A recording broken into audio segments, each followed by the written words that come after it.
ఓం నమో వెంకటేశాయ. తులాలగ్నం, తులారాశి. ఈ యొక్క తులాలగ్నం వాళ్ళకి ఆదాయం 2, వ్యయం 8, అలాగే రాజపూజ్యం 1, అలాగే అవమానం వచ్చి 5 అండి.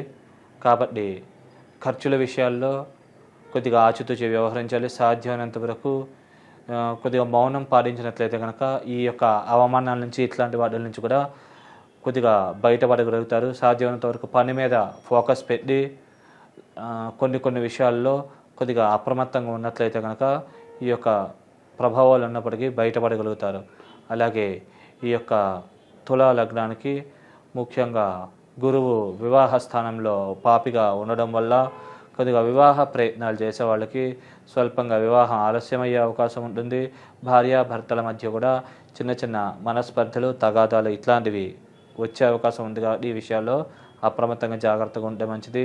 అలాగే స్టామినా, ఇమ్యూనిటీ కొద్దిగా దెబ్బతినే అవకాశం ఉంది. సెల్ఫ్ కాన్ఫిడెన్స్ ఇలాంటివి కూడా కొద్దిగా దెబ్బతినే అవకాశం ఉంది. కాబట్టి ఈ విషయాల్లో జాగ్రత్తగా ఉంటే అన్ని పరంగా మంచి జరిగే అవకాశం ఉంది.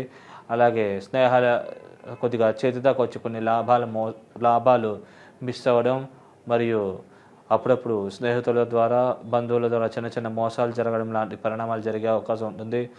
అలాగే కొద్దిగా మాటలలో తరబాటు, స్వల్పంగా సోదరీ వర్గీయులు చిన్న విభేదాలు ఇట్లాంటివి తలెత్తే అవకాశం ఉంది. కాబట్టి ఈ విషయాల్లో అప్రమత్తంగా జాగ్రత్తగా వ్యవహరించినట్లయితే కనుక అన్ని పరాలకు కూడా మంచి జరిగే అవకాశం ఉంది. అలాగే ఈ యొక్క వృషభ రాశిలోకి కొద్దిగా ఈ గురువు మారుతుండడం వల్ల మే 2వ తారీఖు నుంచి న్యాయపరమైన కోర్టు సంబంధించిన ఇబ్బందులు, లిటిగేషన్స్ లాంటివి క్రియేట్ అయ్యే అవకాశం ఉంది. మరియు కుటుంబ సభ్యుల మధ్య కూడా చిన్న మనస్పర్ధలు మరియు అప్పుడప్పుడు కమ్యూనికేషన్ గ్యాప్స్ ఇట్లాంటివి వచ్చే అవకాశం ఉంది. అలాగే అనవసరమైన ఖర్చులు కూడా అధికంగా ఉంటాయి. గురువు వ్యయస్థానాన్ని చూడడం వల్ల మరి అనవసరమైన ప్రయాణాల వల్ల ధన నష్టం కూడా జరిగే అవకాశం ఉంది. అలాగే భూములు, స్థిరాస్తుల విషయాల్లో కూడా చిన్న లిటిగేషన్స్, ఇబ్బందులు లాంటివి తలెత్తే అవకాశం ఉంది. కాబట్టి ఈ విషయాల్లో అప్రమత్తంగా ఉండి జాగ్రత్తగా వ్యవహరించినట్లయితే కనుక మీరు ఈ దోష ప్రభావం నుంచి బయటపడగలుగుతారు. అలాగే సాధ్యమైనంత వరకు మీరు చేసే పని మీద, అలాగే దైవం మీద మీరు ఆధారపడినట్లయితే కనుక మీకు అన్ని పరాలకు కూడా మంచి జరుగుతుంది. అలాగే పెద్దవాళ్ళ గైడెన్స్ కూడా సాధ్యమైనంత వరకు ఫాలో అవ్వడం వల్ల దోష ప్రభావాలు ఉన్నప్పటికీ ఈ యొక్క దోషాలని తొందరగా అధిగమించగలుగుతారు. అలాగే ఈ యొక్క తులా లగ్నానికి పంచమంలో శని సంచరిస్తూ ఉండడం వల్ల ఈ యొక్క శని దశలు, అంతర్దశలు నడిచినట్లయితే బాగా మంచి జరిగే అవకాశం ఉంది. విద్యార్థుల విద్యలో మార్కులు బాగా ఎక్కువ వస్తాయి. దైవ బలం కూడా బాగా పెరుగుతుంది. పెద్దవాళ్ళకి చిన్నపిల్లలతో ఆడుకోవాలనే ఆసక్తి అధికంగా కలుగుతుంది. మరియు లాభాభివృద్ధి జరుగుతుంది. మరియు ఆకస్మిక ధనలాభాలు, ఆకస్మిక ధన ప్రాప్తి, అనుకోని విధంగా అదృష్టం కలిసి రావడం లాంటి పరిణామాలు అధికంగా జరిగే అవకాశం ఉంది. శని దశలు, అంతర్దశలు నడిచినట్లయితే కనుక వివాహ ప్రయత్నాలు చేసే వాళ్ళకి వివాహం విషయంలో అనుకూలత లభిస్తుంది. వరుడైతే అనుకూలమైన వధువు, వధువైతే అనుకూలమైన వరుడు లభించే అవకాశం ఉంది. అలాగే శుక్రదశలు, అంతర్దశలు నడిచినట్లయినా కొద్దిగా ఈ ప్రభావం కొద్దిగా వివాహం తొందరగా అయ్యే అవకాశం ఉంటుంది. కాబట్టి సద్వినియోగం చేసుకుంటే అన్ని పరాలకు కూడా మంచి జరిగే అవకాశం ఉంది. అలాగే ఈ యొక్క లగ్నానికి ఈ యొక్క శనీశ్వరుడు కేంద్ర కోణాధిపతి రాజయోగకారకుడైన శనీశ్వరుడు దశలు, అంతర్దశలు నడిచినట్లయితే కనుక భూములు, స్థిరాస్తులు అధికంగా కొనుగోలు చేస్తారు. ఆల్రెడీ కొనుగోలు చేసిన ఉంటే కనుక వాటి యొక్క విలువ బాగా పెరిగే అవకాశం ఉంది. కాబట్టి మీరు సరైన విధంగా సద్వినియోగం చేసుకుంటే కనుక మంచి బెనిఫిట్ పొందగలుగుతారు. అలాగే ఆకస్మికంగా కూడా అనుకోని విధంగా అదృష్టం కలిసి వస్తుంది. అలాగే ఈ యొక్క శని యొక్క శుభదృష్టి లాభస్థానం మీద కూడా ఉండడం వల్ల ఆకస్మికంగా కూడా అనుకోని విధంగా కొన్ని అదృష్టాలు కలిసి వచ్చే అవకాశాలు కూడా ఉంటాయి. అలాగే ధనాభివృద్ధి, కుటుంబాభివృద్ధి, కుటుంబంలో వ్యక్తులు బాగా అర్థం చేసుకుని మీరు ఏదైతే అనుకుంటున్నారో అది చేయడానికి తగ్గ సహాయ సహకారాలు అందిస్తారు. అలాగే వీసా కోసం, పాస్పోర్ట్ కోసం ట్రై చేసే వాళ్ళకు కూడా వీసా, పాస్పోర్ట్ ఇట్లాంటివి తొందరగా లభించే అవకాశం ఉంది. కాబట్టి సద్వినియోగం చేసుకోగలరు. అలాగే విదేశాలకు వెళ్ళాలనుకునే వాళ్ళకు కూడా తొందరగా కూడా విదేశాలకు వెళ్ళగలుగుతారు. ఎందుకంటే 12వ స్థానాధిపతి బుధుడు కావడం తులాలగ్నానికి, అలాగే విదేశీ కారకుడు చంద్రుడు కూడా తులాలగ్నానికి శుభుడే కావడం వల్ల ఈ యొక్క తొందరగా కూడా విదేశ ప్రయత్నాలు చేసే వాళ్ళకి, ముఖ్యంగా తులాలగ్నంలో పుట్టిన వాళ్ళకి తొందరగా కూడా విదేశాలకు వెళ్ళగలుగుతారు. అన్ని పరాలకు కూడా అక్కడ పరిస్థితులకి, అట్మాస్ఫియర్కి కూడా తొందరగా కూడా మీరు అడాప్ట్ కాగలుగుతారు. అన్ని పరాలకు కూడా తొందరగా యోగించి లాభించి మీరు ఏదైతే అనుకున్నారో అది తొందరగా చేయగలిగే అవకాశం ఉంటుంది. ఎక్కువ ధనం సంపాదించి తొందరగా ఇండియాకి వచ్చి ఇక్కడ కూడా సెటిల్ అయ్యే అవకాశం అధికంగా ఉంటుంది, ముఖ్యంగా తులా లగ్నంలో పుట్టిన వాళ్ళకి.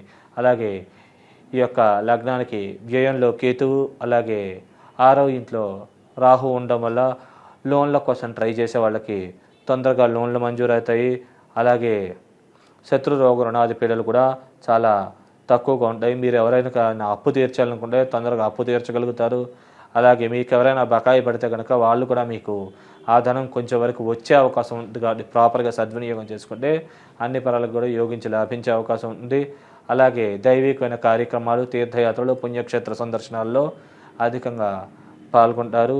అలాగే కొద్దిగా లేని వాళ్ళకి సహాయం చేయాలనే ఆసక్తి మరియు అనుకోని విధంగా అదృష్టం కలిసి రావడం లాంటి పరిణామాలు జరిగే అవకాశం ఉంది. కొద్దిగా ఒక్కటేసారి కొన్ని సందర్భాల్లో 2-3 అవకాశాలు ఒకసారి రావడం వల్ల అది ఏ డెసిషన్ తీసుకోలే అర్థం కాక కొన్ని ఇబ్బంది పడే అవకాశం ఉంటుంది. కాబట్టి సాధ్యమైనంత వరకు దైవం మీద ఆధారపడి పెద్దవాళ్ళని కూడా సలహాలు, సంప్రదింపులు జరపడం వల్ల ఈ పరంగా మంచి జరిగే అవకాశం ఉంది.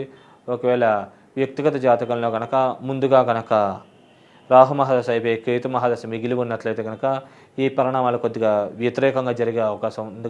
ఈ విషయంలో అప్రమత్తంగా జాగ్రత్తగా వ్యవహరించినట్లయితే అన్ని పరాలకు కూడా యోగించి లాభించి ఈ శుభ పరిణామాలు ఇంకా అధికంగా పొందేగలిగే అవకాశం ఉంటుంది. కాబట్టి సద్వినియోగం చేసుకోగలరు. ముఖ్యంగా గురు కుజ దశలు కానీ అంతర్దశలు కానీ నడిచినప్పుడు సాధ్యమైనంత వరకు జాగ్రత్తగా వ్యవహరించాలి. లేకుంటే ఇబ్బందులు, సమస్యలు తలెత్తే అవకాశం ఉంటుంది. అలాగే సూర్యదశ నడిచినప్పుడు కూడా కొద్దిగా చిన్న అనారోగ్య సమస్యలు తలెత్తే అవకాశం ఉంది. ఆరోగ్యకారకుడు సూర్యుడు కావడం, ఈ యొక్క లగ్నానికి లాభాధిపతి సూర్యుడు కావడం వల్ల కొద్దిగా అనారోగ్య సమస్యలు సూర్యదశలు, అంతర్దశలు నడిచినట్లయితే తలెత్తే అవకాశం ఉంది. కుజదశ అంతర్దశలు నడిచినట్లయితే శత్రు రోగ రుణాది పీడలు కలిగే అవకాశం ఉంది. అలాగే గురుదశలు, అంతర్దశలు నడిచినట్లయితే కొద్దిగా ధనపరంగా చిన్న ఇబ్బందులు తలెత్తే అవకాశం ఉంది. ఒకవేళ వ్యక్తిగత జాతకంలో గురువు ఎక్కువ డిగ్రీల్లో ఉండి శని తక్కువ డిగ్రీల్లో ఉన్నట్లయితే కనుక ఈ ఇద్దరు కలిసి ఉన్న ఈ యొక్క గురువు మీద శని యొక్క శుభదృష్టి ఉన్నా కానీ ఈ యొక్క గురువు యొక్క పాపత్వం తొలగిపోయి ఫైనాన్షియల్ ఇబ్బందులు ఏమైనా ఉంటే కనుక తొందరగా సాల్వ్ అయ్యే అవకాశాలు అధికంగా ఉంటాయి. కాబట్టి సద్వినియోగం చేసుకోగలరు. అలాగే మీకు వ్యక్తిగత జాతకంలో శని, శుక్ర, బుధ, రాహు, చంద్ర మహాదశలు కానీ అంతర్దశలు కానీ నడుస్తున్నట్లయితే కనుక మంచి అవకాశాలు లభిస్తాయి. మరియు ఈ సమయంలో కనుక మీరు సరైన టైంలో సరైన నిర్ణయం తీసుకుని ప్రాపర్గా వర్క్ చేస్తే కనుక మీరు ఏదైతే అనుకున్నారో ఆ బెనిఫిట్ కొద్దిగా ఎక్కువ పొందగలిగే అవకాశం ఉన్నది. కాబట్టి ఈ సమయాన్ని మీరు బాగా సద్వినియోగం చేసుకుంటే అన్ని పరాలకు కూడా అంటే 2-3 సంవత్సరాలకు సరిపడా ధనం కూడా ముందే సంపాదించుకోగలుగుతారు. అన్ని పరాలకు కూడా బాగుండే అవకాశం ఉంటుంది. అందుకంటే ఎప్పుడైనా టైం బాగాలేనప్పుడు కొద్దిగా సేవింగ్స్ ఉన్నట్లయితే కనుక ఆ సేవింగ్స్ మీకు ఉపయోగపడే అవకాశం ఉంది. కాబట్టి ఈ సమయంలో కష్టపడితే కనుక అన్ని పరాలకు కూడా మంచి జరిగే అవకాశం ఉంది. మీరు ఈ యొక్క వ్యక్తిగత జాతకంలో దోష ప్రభావాల నుంచి బయటపడి తొందరగా బెనిఫిట్ పొందాలనుకుంటే కనుక మీరు గోధుమలు మరియు కందులు 2 కలిపి ఎరుపు వస్త్ర సహితంగా మంగళవారం బ్రాహ్మణులకి ఈ యొక్క అంగారక సూర్య స్తోత్రాలు చదువుకొని అది బ్రాహ్మణులకి ప్రాయశ్చిత్త భావనతో దానంగా ఇచ్చినట్లయితే కనుక దోష ప్రభావం నుంచి బయటపడగలిగే అవకాశం ఉంది. అలాగే రెగ్యులర్గా కూడా లక్ష్మీ ఆరాధన, శివారాధన చేసుకోవడం, వారికి సంబంధించిన పారాయణ మరియు అర్చనాదులు మరియు దేవాలయానికి వెళ్తే కనుక వారికి ప్రదక్షిణ నమస్కారాలు ఆచరించుకోవడం, అలాగే వారిని అర్చించుకోవడం, వారికి పూజన చేసినటువంటి శివుడికి ధరింపజేసినటువంటి భస్మం, లక్ష్మీదేవికి అర్చన చేసినటువంటి కుంకుమ ఇట్లాంటివి నుదుటిని ధరించడం, అలాగే వారికి డ్రై ఫ్రూట్స్ నైవేద్యంగా సమర్పించి అది ప్రసాదం కింద రోజు స్వీకరించి మనకు బయటకు వెళ్ళినట్లయితే కనుక అన్ని పరాలకు కూడా మంచి జరిగి మీరు ఏదైతే అనుకున్నారో ఆ పనులు తొందరగా నెరవేరే అవకాశం ఉంటుంది. శుభం.